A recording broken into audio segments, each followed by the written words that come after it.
Angker mana nih suaranya? Angker itu sebutan untuk orang-orang tiap hari naik kereta ya. Itu singkatan dari angker, anak kereta. Nah, udah pada dengar belum nih? Katanya tarif KRL bakal naik. Direktorat Jenderal Perkeretaapian Kemenhub mengusulkan tarif dasar KRL komuter lain naik Rp2.000 dari yang asalnya Rp3.000 jadi Rp5.000 untuk jarak 25 km pertama. Sementara itu untuk tarif lanjutan KRL 10 km berikutnya tetap Rp1.000 atau tidak ada kenaikan. Beberapa waktu lalu harga BBM naik, sekarang harga transportasi publik juga diisukan bakal naik tahun depan. Gimana ya kira-kira respon masyarakat soal ini? Kenapa bisa naik ya? Simak ulasan selengkapnya bersama aku Mela hanya di Geolife Updates.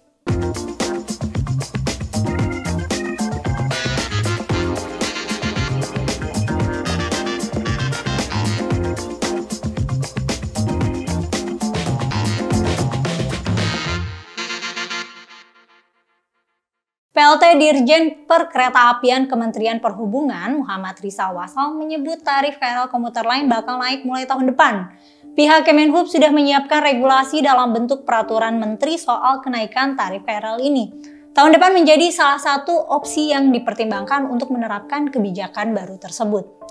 Terlepas dari rencana kenaikan tarif KRL, Rizal juga menyinggung soal rencana kenaikan tarif yang bakal dilakukan sepaket alias dilakukan bukan hanya untuk KRL saja.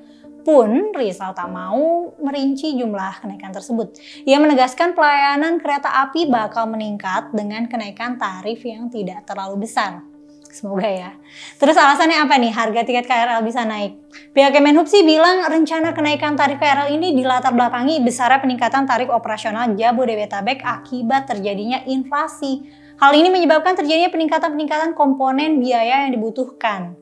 Selain karena inflasi, VP Corporate Secretary KAI Komuter Ana Purba mengungkapkan bahwa ada beberapa hal yang mendorong pemerintah berencana untuk melakukan penyesuaian tarif komuter lain atau KRL Jabodetabek.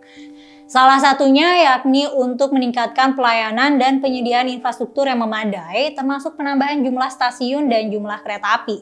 Selain itu juga karena pemberian subsidi. Subsidi dari pemerintah yang terus mengalami kenaikan juga turut menjadi pertimbangan, sebab biaya operasional datangnya dari tarif yang dibayarkan oleh subsidi pemerintah dan tarif yang dibayarkan oleh pelanggan.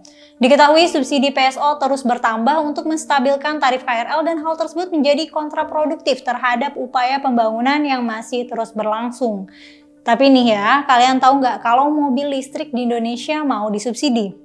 Pemerintah akan memberikan subsidi bagi setiap pembelian mobil listrik yaitu Rp80 juta untuk mobil listrik berbasis Battery Electric Vehicle atau BEV dan Rp40 juta untuk mobil berbasis hybrid.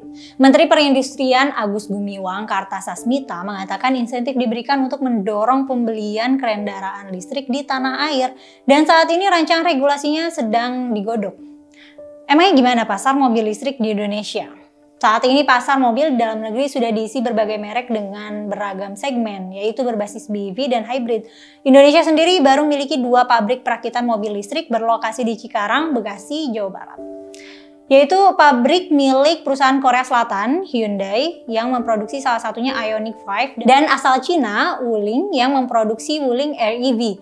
Keduanya mobil berbasis BEV. Pabrikan mobil lain asal Jepang seperti Suzuki dengan All New R3 Hybrid dan Toyota dengan Toyota All New Kijang Innova Zenix sudah diproduksi di Indonesia, namun keduanya adalah berbasis hybrid.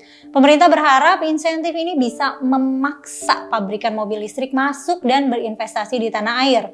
Untuk harga bervariasi tergantung segmen, tapi ya belum final juga sih keputusannya. Menteri Keuangan Sri Mulyani Indrawati menyatakan pihaknya akan menghitung alokasi subsidi kendaraan listrik dalam anggaran pendapatan dan belanja negara atau APBN 2023. Adapun struktur insentif untuk pembelian mobil listrik dan sepeda motor listrik tersebut dipastikan akan dibahas bersama Dewan Perwakilan Rakyat atau DPR.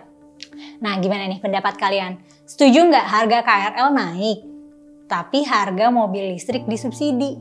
Komen di bawah ya. Sekian dulu update kali ini. Jangan lupa untuk like dan subscribe channel YouTube Geolife. Sampai jumpa di episode selanjutnya.